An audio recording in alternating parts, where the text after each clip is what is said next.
യേശുവിൻ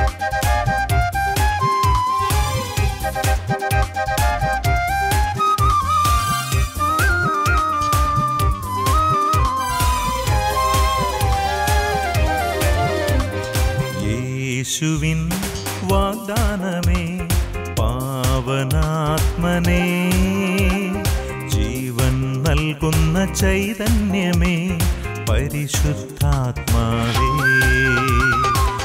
യേശുവിൻ വാഗ്ദാനമേ പാവനാത്മനേ, ജീവൻ നൽകുന്ന ചൈതന്യമേ പരിശുദ്ധാത്മാവേ. ആത്മാവേ എന്നിൽ നിറയണമേ, ആത്മാവേ എന്നിൽ നിറയണമേ, അഭിഷേകത്തിൻ നിറവായി മാറ്റണമേ, അഭിഷേകത്തിൻ നിറവായി മാറ്റണമേ.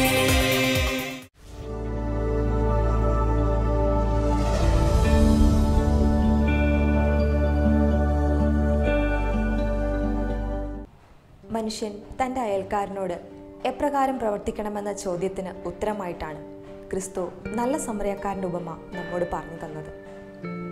വഴിയിൽ മുറിപ്പെട്ട് കിടന്ന സഹോദരനെ സഹായിക്കാൻ തൻ്റെ ജോലിയും സമയവും സമ്പത്തുമെല്ലാം ബലി കഴിക്കുന്ന ഒരു സമറിയക്കാരനെയാണ് കഥയിലെ നായകനായി നാം കാണുന്നത്.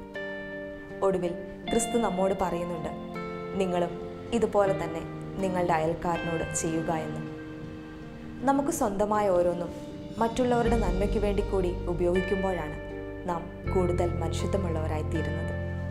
ഇന്ന് നമ്മോട് വചനം പങ്കുവയ്ക്കുന്നത് കാരിസ് ഭവൻ ധ്യാന കേന്ദ്രത്തിൽ നിന്നും ഫാദർ ബിജിൽ ചക്കിയത്താണ്. ഒരു വ്യക്തിയുടെ ജീവിത സാക്ഷ്യം കേട്ടുകൊണ്ട് ഇന്നത്തെ വചന ശുശ്രൂഷയിലേക്ക് നമുക്ക് പ്രവേശിക്കാം.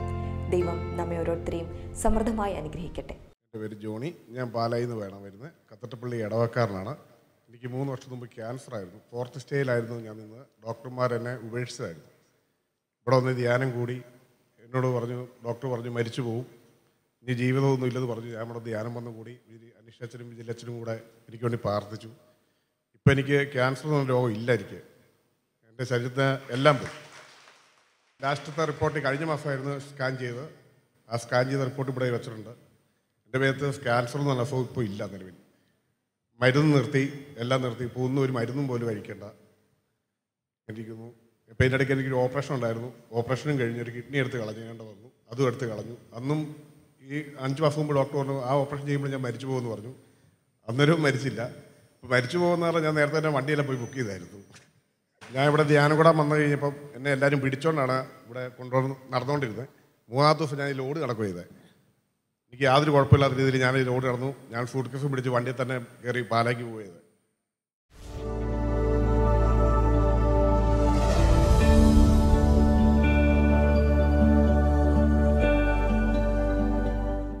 Price the Lord, hallelujah.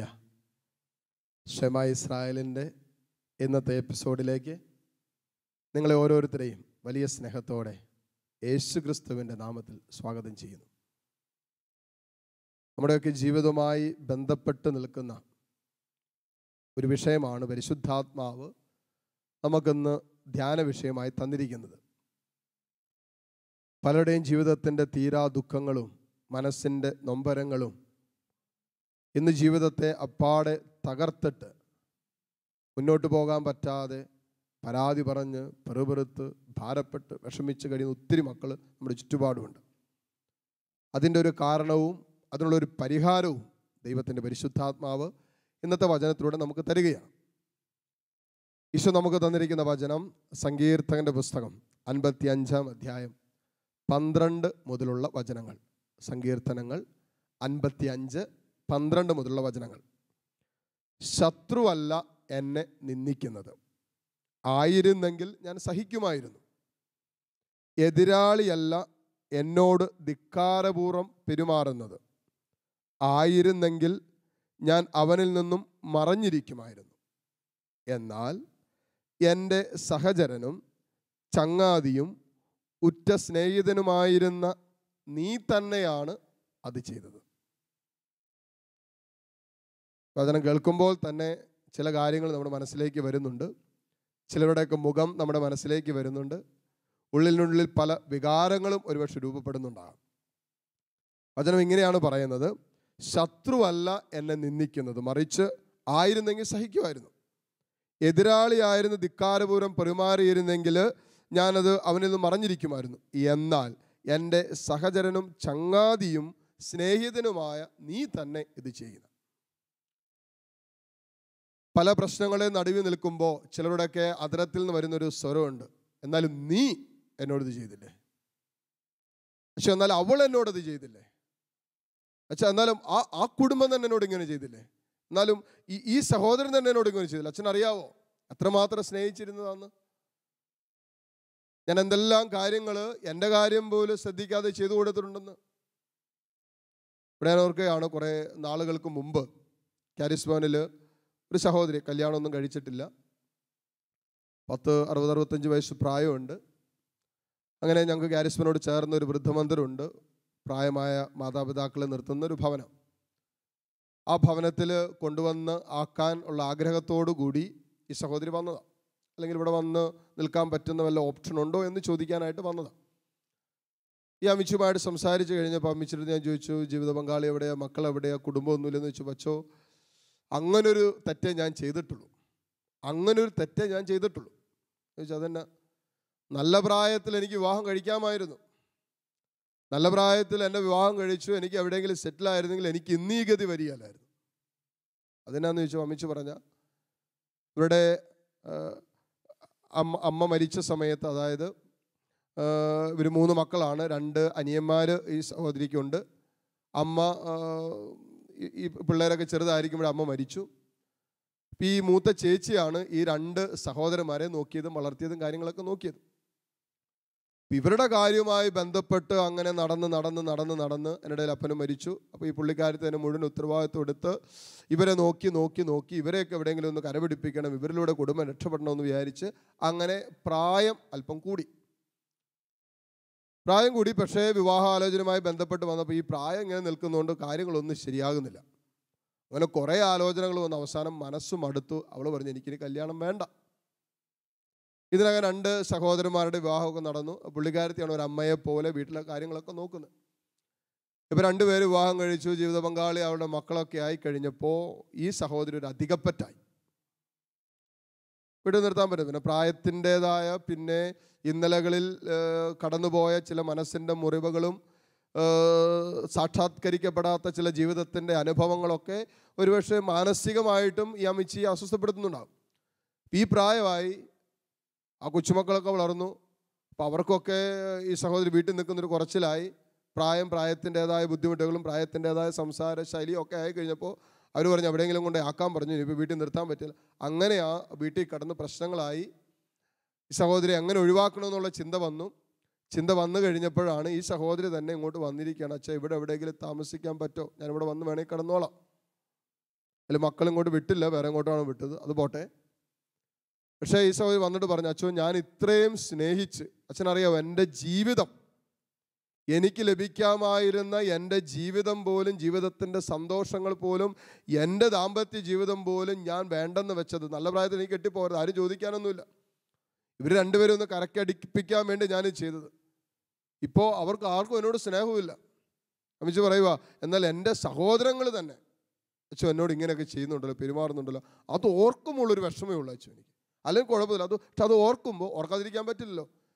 വീട്ടിലെ പ്രശ്നങ്ങളൊക്കെ വരുമ്പോൾ ഈ സഹോദരി ഉള്ളിൽ, എന്നാൽ ഇവർക്ക് വേണ്ടിയിട്ടാണല്ലോ ഞാൻ എൻ്റെ ജീവിതം കളഞ്ഞത്, എന്നിട്ട് ഇപ്പോൾ അവർക്ക് തന്നെ അതൊരു ഓർമ്മ വരുമ്പോൾ അച്ഛൻ എനിക്കൊരു വേദനയുണ്ട്.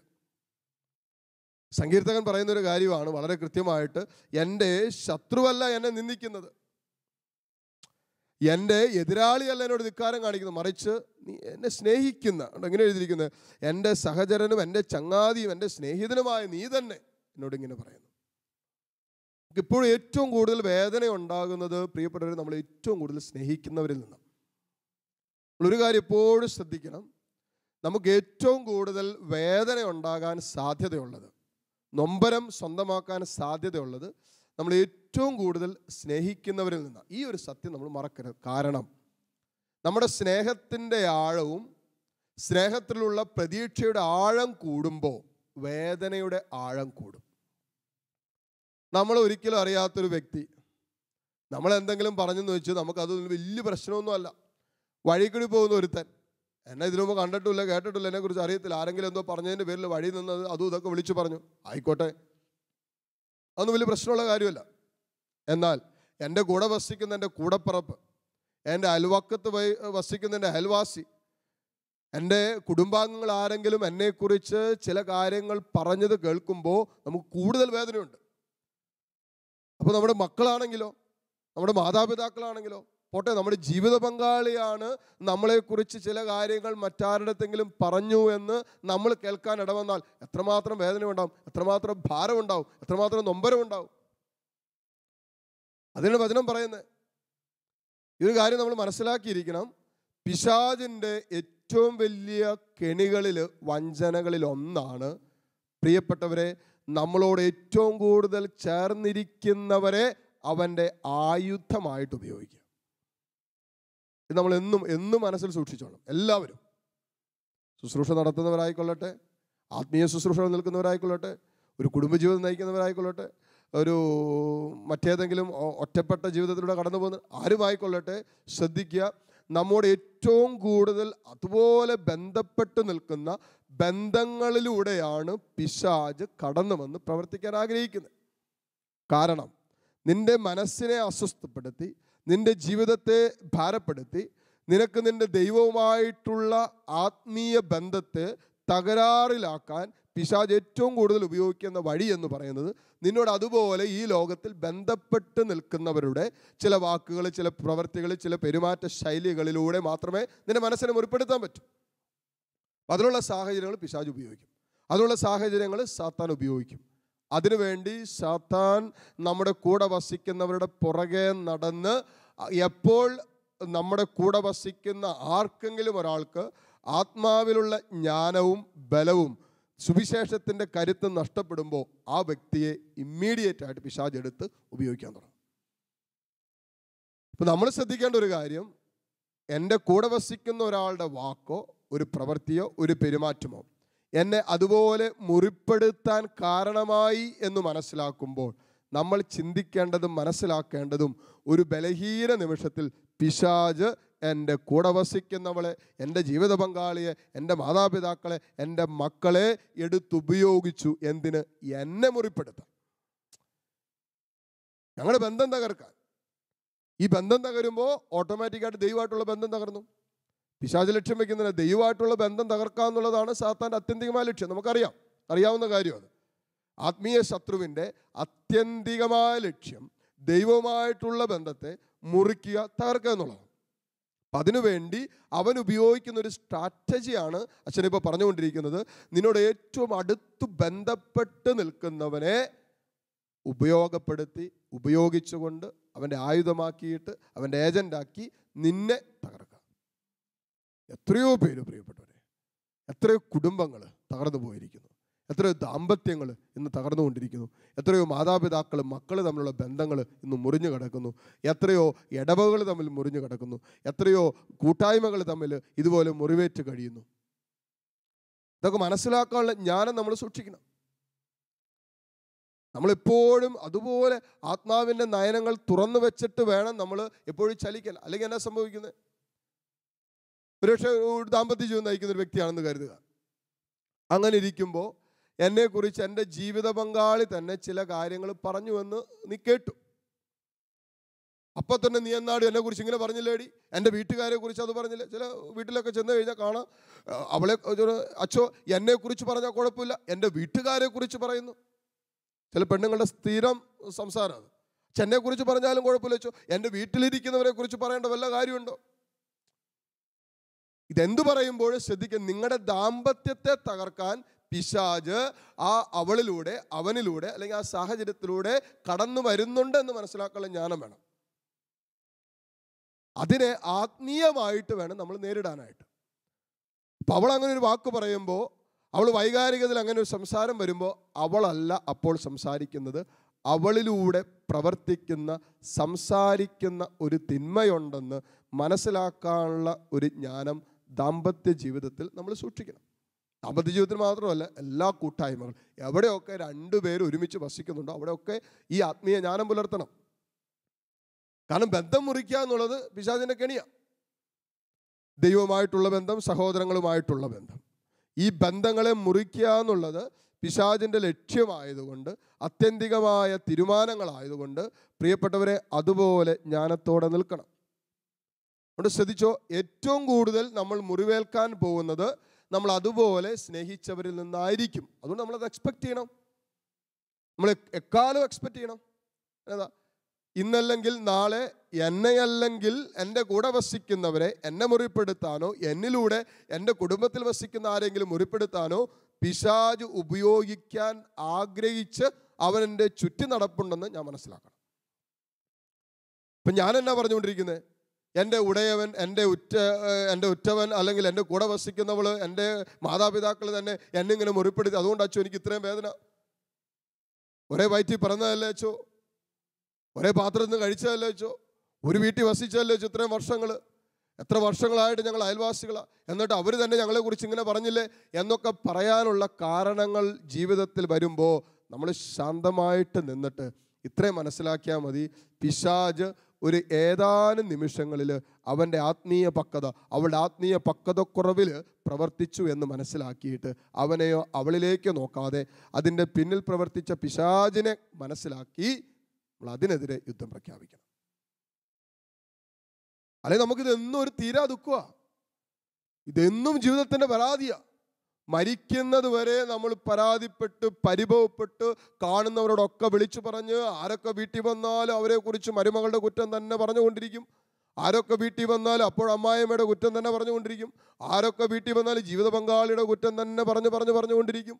ആരൊക്കെ വീട്ടിൽ വന്നാലും വികാരിയച്ഛൻ്റെ കുറ്റം തന്നെ പറഞ്ഞു. വേറെ ഒന്നും പറയാനില്ല. വേറൊന്നും. നിന്റെ മനസ്സിനെ മുറിപ്പെടുത്തി നിന്റെ ആത്മാവിനെ നശിപ്പിക്കാൻ സാത്താൻ ഇന്ന് ഉപയോഗിച്ചത് ഒരുപക്ഷെ വികാരിയച്ഛനെ ആകാം, ഒരുപക്ഷെ ജീവിത പങ്കാളിയാകാം, ഒരുപക്ഷെ മാതാപിതാക്കളെ ആകാം, ഒരുപക്ഷെ കുഞ്ഞു കൊച്ചിനെ ആകാം, ആരെ വേണമെങ്കിലാകാം. മനസ്സിലാക്കാം.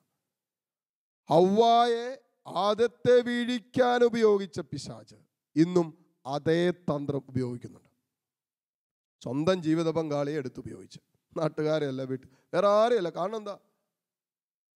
ആദം കേൾക്കണമെങ്കിൽ ദൈവസ്വരത്തേക്കാൾ ഉപരിയായി പിശാചിന്റെ സ്വരം കേൾക്കണമെങ്കിൽ പിശാച് നേരിട്ട് വന്നാലും കേൾക്കുകയില്ലെന്നറിയാം. അതുകൊണ്ട് എന്താ? പാമ്പിന്റെ രൂപത്തിൽ വന്നിട്ട് ഹവ്വായെ പ്രേരിപ്പിച്ച് ഹവ്വായെ കൊണ്ട് ആദത്തോട് സംസാരിക്കുക. കണ്ടോ? ആത്മീയ ബലമില്ലാത്ത ഒരുവളെ ഉപയോഗിച്ചു. എന്തിനാ?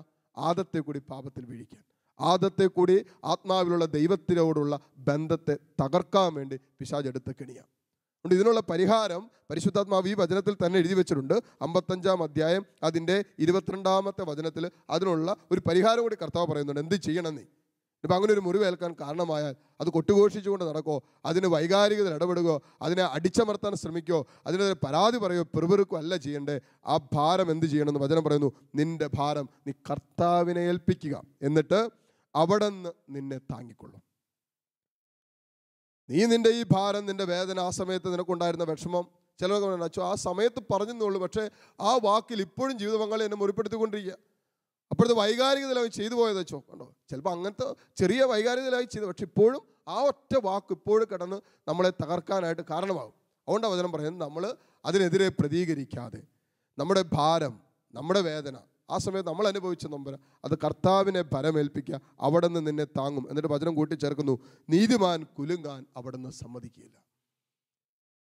നിന്നോട് എങ്ങനെ പ്രതികരിച്ചാലും നീ നീതിപൂർവ്വം തിരിച്ച് പ്രതികരിച്ചാൽ, ദൈവസ്നേഹത്തെ പ്രതി നിന്നോട് ക്ഷമിക്കാത്തവനോട് ക്ഷമിച്ച്, നിന്നെക്കുറിച്ച് കുറ്റം പറയുന്നവനെക്കുറിച്ച് കുറ്റം പറയാതെ നല്ലത് പറഞ്ഞ്, നിന്നെ താറടിക്കാൻ ശ്രമിക്കുന്നവരെ ഉയർത്തിക്കാണിച്ച്, നിന്നെ അതുപോലെ തകർക്കാൻ ശ്രമിക്കുന്നവരുടെ നന്മ കാക്ഷിച്ച് നീ നീതിപൂർവ്വം ദൈവഹിതത്തിന് കീഴ്വഴങ്ങി മുന്നോട്ട് പോയാൽ, വചനം കൂട്ടിച്ചേർക്കുന്നു, നീ കുലുങ്ങാൻ, നീ തകരാൻ ദൈവം അനുവദിക്കില്ല.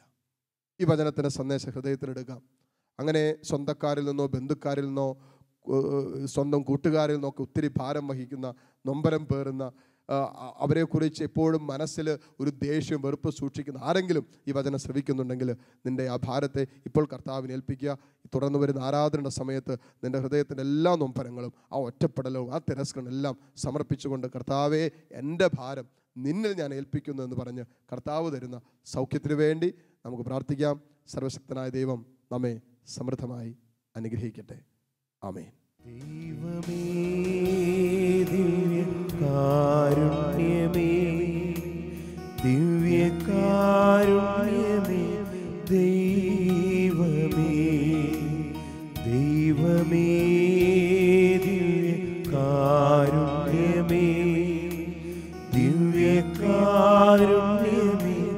യേശുവേ. കരങ്ങൾ കൂപ്പി ശിരസ് നമിച്ച് പരിശുദ്ധ പരമ ദിവ്യകാരുണ്യ നാഥനായ ഈശോയ്ക്ക് എന്നേരവും ആരാധനയും സ്തുതിയും പുകഴ്ചയും ഉണ്ടായിരിക്കട്ടെ. കരങ്ങൾ രണ്ടും തുറന്ന് ഈശോയിലേക്ക് നീട്ടിപ്പിടിക്കാം. ആയിരിക്കുന്ന ഇടങ്ങളിലിരുന്നു കൊണ്ട് കർത്താവിൻ്റെ സ്നേഹം നമ്മെ വലയം ചെയ്യുന്ന നിമിഷമാണെന്ന് വിശ്വസിക്കുക. ജീവിക്കുന്ന കർത്താവിൻ്റെ സാന്നിധ്യം ഇതാ നമ്മുടെ കുടുംബങ്ങളെ, നമ്മുടെ ജീവിതങ്ങളെ നിയന്ത്രിക്കുന്ന സ്വാധീനിക്കുന്ന നിമിഷം. വചനത്തിലൂടെ നമ്മൾ കേട്ടു, പലപ്പോഴും നമ്മളോട് കൂടെ നിൽക്കുന്നവരാണ്, നമ്മുടെ ചാര നിൽക്കുന്നവരാണ് നമ്മളെ കൂടുതൽ മുറിപ്പെടുത്തുന്നതും വേദനിപ്പിക്കുന്നതും തിരസ്കരിക്കുന്നതും നമ്മൾ അതുപോലെ മുറിവേൽപ്പിക്കുന്ന ജീവിതത്തിൻ്റെ അനുഭവങ്ങളിലൂടെ കടത്തിക്കൊണ്ടു പോകുന്നതും ഒരു പരിധി വരെ നമ്മുടെ കൂടെ നിൽക്കുന്നവരാണ്. അതുകൊണ്ടാണ് വചനത്തിൽ നമ്മൾ കേട്ടത്, ശത്രുവല്ല എൻ്റെ സ്നേഹിതനാണ് എന്നെ വേദനിപ്പിച്ചത്. ഈ ആരാധനയുടെ സമയത്ത് നമുക്ക് നമ്മുടെ മനസ്സിലേക്ക് കൊണ്ടുവരാൻ പറ്റുന്നത്, ഇങ്ങനെ നമ്മുടെ കൂടെ നിന്നിട്ട് നമ്മുടെ ചാര നിന്നിട്ട് നമ്മൾ വേദനിപ്പിച്ച അനേകരുണ്ടാകാം നമ്മുടെ ജീവിതത്തിൽ, നമ്മുടെ ഇന്നലകളിൽ. പക്ഷെ നമ്മുടെ മാതാപിതാക്കളായിരിക്കാം, കൂടപ്പിറപ്പുകളായിരിക്കാം, സഹോദരങ്ങളായിരിക്കാം, ബന്ധുമിത്രാദികളായിരിക്കാം, നമ്മൾ അതുപോലെ സ്നേഹിച്ച ചിലരായിരിക്കാം, ഒരുപക്ഷെ നമ്മുടെ ബിസിനസ് പാർട്ട്നേഴ്സ് ആയിരിക്കും, ആരുമായിക്കൊള്ളട്ടെ. അതുപോലെ നമ്മളോട് ചേർന്നിരുന്നിട്ട് ഇന്നലകളിൽ അതുപോലെ നമ്മോട് സ്നേഹം നടിച്ചിട്ട് ഇന്ന് ആ മേഖലയിൽ നിന്നൊക്കെ മാറി നിൽക്കുന്ന ആരെങ്കിലും ഉണ്ടെങ്കിൽ അവരിപ്പോൾ കർത്താവിൻ്റെ സന്നിധിയിലേക്ക് സമർപ്പിച്ച് പ്രാർത്ഥിക്കാം. അതോടൊപ്പം അവരിലൂടെ നമ്മുടെ മനസ്സിനേറ്റം മുറിവുകളുണ്ട്, അതുമൂലം നമ്മുടെ മനസ്സിന് ഇന്ന് ക്ഷമിക്കാൻ പറ്റുന്നില്ല, ഒന്ന് സ്നേഹിക്കാൻ പറ്റുന്നില്ല, എളിമപ്പെടാൻ പറ്റുന്നില്ല, ഒന്ന് വിട്ടുകൊടുക്കാൻ പറ്റുന്നില്ല. അവരെക്കുറിച്ചുള്ള ഓർമ്മകൾ, ആ സംഭവങ്ങളുടെ ഓർമ്മകളൊക്കെ നമ്മൾ വൈകാരികമായിട്ട് ഒത്തിരി അസ്വസ്ഥപ്പെടുന്നുണ്ടാവും. ആ വിഷയങ്ങളെല്ലാം ഇപ്പോൾ കർത്താവിന് കൊടുക്കുക. കർത്താവെ, ക്ഷമിക്കുവാനുള്ള കൃപ തരണമേ എന്ന് പ്രാർത്ഥിക്കുക. ഈശോയെ സ്നേഹിക്കാനുള്ള കൃപ തരണമേ എന്ന് പ്രാർത്ഥിക്കുക. കർത്താവിൻ്റെ ദിവ്യകാരുണ്യനാഥൻ്റെ സാന്നിധ്യം നമ്മുടെ കൂടെയുണ്ട്, ഈശോ നമ്മുടെ കൂടെയുണ്ട്. പ്രിയപ്പെട്ടവരെ, ഞാനും നിങ്ങളും ഇന്നലകളിൽ കടന്നുപോയ ജീവിതത്തിൻ്റെ അപ്പുറമായ നൊമ്പരത്തിലൂടെ ഈശോ കടന്നുപോയതാ. ഈശോയെ തള്ളിപ്പറഞ്ഞത് കൂടെ 3 വർഷക്കാലം നടന്നവരാ, ഉറ്റിക്കൊടുത്തത് അവൻ്റെ മാറോട് ചേർന്ന് കടന്നവനാ. അതോടൊപ്പം കർത്താവിൻ്റെ ഒരേ പാനപാത്രത്തിൽ നിന്നും പാനം ചെയ്യുകയും ഒരേ അപ്പത്തിൽ നിന്ന് ഭക്ഷിക്കുകയും ചെയ്തവൻ തന്നെ കർത്താവിന് ഒറ്റുകൊടുത്തത്. അതുപോലെ ഒരു തിരസ്കരണത്തിൻ്റെ വേദനയിലൂടെ ഈശോയും കടന്നുപോയതാ. ആ വേദനയിലേക്ക് നമ്മുടെ വേദനകളെയും ചേർത്ത് പിടിക്കാം, ആ മുറിവിലേക്ക് നമ്മുടെ മുറിവുകളെയും ചേർത്ത് പിടിച്ചുകൊണ്ട് ഈശോയെ എന്നെ സുഖപ്പെടുത്തണമേ എന്ന് പ്രാർത്ഥിച്ചുകൊണ്ട് കരങ്ങൾ ഈശോയിലേക്ക് നീട്ടിപ്പിടിച്ച് കർത്താവിൻ്റെ മുഖം കണ്ടുകൊണ്ട് ഈ ദിവ്യകാരുണ്യത്തിൽ എഴുന്നള്ളിയിരിക്കുന്ന ഈശോയുടെ സ്നേഹിക്കുന്ന സാന്നിധ്യത്തെ കണ്ടുകൊണ്ട് കർത്താവിൻ്റെ സുഖപ്പെടുത്തുന്ന സാന്നിധ്യം മനസ്സിലാക്കിക്കൊണ്ട് അംഗീകരിച്ചുകൊണ്ട് എല്ലാവരും ഒന്ന് സ്തുതിച്ചേ. Hallelujah, hallelujah. യേശുവേ ആരാധന, ആരാധന, ആരാധന, ആരാധന. ഈശോയെ നന്ദി. Hallelujah, hallelujah, hallelujah, hallelujah. യേശുവേ ആരാധന. നല്ലവനും കാരുണ്യവാനുമായ ദൈവമേ, ഈ ആരാധനയുടെ നിമിഷങ്ങളിൽ അങ്ങയുടെ സ്നേഹവലയത്തിലായിരിക്കുന്ന ഈ ഓരോ മക്കളെയും ഇപ്പോൾ യേശുവിൻ്റെ നാമത്തിൽ ആശീർവദിച്ച് പ്രാർത്ഥിക്കുന്നു. ഈ നിമിഷം വരെ ഈ മക്കളുടെ മനസ്സിനേറ്റ സൗഖ്യം കിട്ടാത്ത എല്ലാ മുറിവുകളിലേക്കും ഈശോയെ അവിടുത്തെ തിരുവിലാവ് കുന്തം കൊണ്ട് കുത്തി തുറക്കപ്പെട്ടപ്പോൾ ഒഴുകിയിറങ്ങിയ ആ തിരുരക്തത്താൽ സുഖപ്പെടുത്തണമേ എന്ന് പ്രാർത്ഥിക്കുന്നു. മറ്റുള്ളവരാൽ വഞ്ചിക്കപ്പെട്ട അനുഭവത്തിലൂടെ കടന്നു പോകുന്ന മക്കൾ, മറ്റുള്ളവരാൽ തിരസ്കരണത്തിൻ്റെ വേദനയിലൂടെ കടന്നു പോകുന്ന മക്കൾ, മറ്റുള്ളവർ മാറ്റി നിർത്തിയതിൻ്റെ നൊമ്പരത്തിലൂടെ കടന്നു പോകുന്ന മക്കൾ, മറ്റുള്ളവരില്ലാത്ത പറഞ്ഞതിൻ്റെ വേദനയുമായി കടന്നു പോകുന്ന മക്കൾ, ചെയ്യാത്ത കുറ്റത്തിന് വിമർശിക്കപ്പെട്ട ജീവിതത്തിൻ്റെ അനുഭവത്തിലൂടെ കടന്നു പോകുന്നവർ, ആരുമില്ലാത്ത ജീവിതത്തിൻ്റെ വേദനകളിലൂടെ കടന്നു പോകുന്ന എല്ലാ മക്കളെയും ഈശോയെ ഇപ്പോൾ സമർപ്പിക്കുന്നു. അതിലൂടെ ആ മക്കളുടെ മനസ്സിനേറ്റ എല്ലാ മുറിവുകളിലേക്കും യേശുവിൻ്റെ രക്തം, സുഖപ്പെടുത്തുന്ന രക്തം ഒഴുകട്ടെ എന്ന് പ്രാർത്ഥിക്കുന്നു. Hallelujah, hallelujah, hallelujah. കർത്താവേ, പൗരോഹിത്യത്തിൽ അങ്ങനെക്ക് തന്നിരിക്കുന്ന അധികാരത്തിൻ്റെ കീഴിൽ നിന്നുകൊണ്ട് ഈ നിമിഷം പ്രാർത്ഥിക്കുന്നു. ഈ മക്കളുടെ മേൽ പിശാച് ഉയർത്തിയ മുറിവുകളിലൂടെ സാത്താൻ ഉയർത്തിയ അധികാരങ്ങൾ, മുറിവുകളിൽ ഇപ്പോഴും ഒളിഞ്ഞിരിക്കുന്ന പിശാചിൻ്റെ സ്വാധീനങ്ങൾ, അത് ഈ മക്കളുടെ മനസ്സിനെ ഏൽപ്പിച്ചുകൊണ്ടിരിക്കുന്ന അസ്വസ്ഥതകൾ, അതെല്ലാം യേശുവിൻ്റെ നാമത്തിൽ ബന്ധിച്ച് പ്രാർത്ഥിക്കുന്നു. പൗരോഹിത്യത്തിൻ്റെ അധികാരത്തിൽ മാറിപ്പോകട്ടെ എന്ന് കൽപ്പിക്കുന്നു. വലിയ വിടുതലും സൗഖ്യങ്ങളും ഇപ്പോൾ യേശുനാമത്തിൽ സംഭവിക്കട്ടെ. Hallelujah, hallelujah, hallelujah. യേശുവേ, ആരാധന, ആരാധന, ആരാധന. കർത്താവേ, ഈ മക്കളോട് കരുണ കാണിക്കണമേ. ഈശോയെ, ഈ മക്കളോട് കരുണ കാണിക്കണമേ. ഈശോയെ, അവിടുത്തെ സുഖപ്പെടുത്തുന്ന കരം ഇപ്പോൾ ഈ മക്കളുടെ മേൽ വെച്ച് മനസ്സിനും ശരീരത്തിനും സൗഖ്യം നൽകണമേ എന്ന് പ്രാർത്ഥിക്കുന്നു. Hallelujah, hallelujah. ഈശോയെ നന്ദി, ഈശോയെ ആരാധന. ഹല്ലേലൂയ. കരങ്ങൾ കൂപ്പാം, കണ്ണുകൾ അടയ്ക്കാം. മനസ്സിൻ്റെ എല്ലാ മുറിവുകളിലേക്കും കർത്താവിൻ്റെ സ്നേഹം ഈ ആശീർവാദത്തിൻ്റെ സമയത്ത് നിറയാൻ ആഗ്രഹിക്കാം. നമ്മളെ മുറിപ്പെടുത്തിയവരെല്ലാം മനസ്സിൽ കണ്ട് അവരെ അനുഗ്രഹിക്കണമേ എന്ന് പ്രാർത്ഥിച്ചുകൊണ്ട് ഈശോയുടെ ആശീർവാദം നമുക്കിപ്പോൾ സ്വീകരിക്കാം. പരിശുദ്ധ പരമകാരുണ്യമേ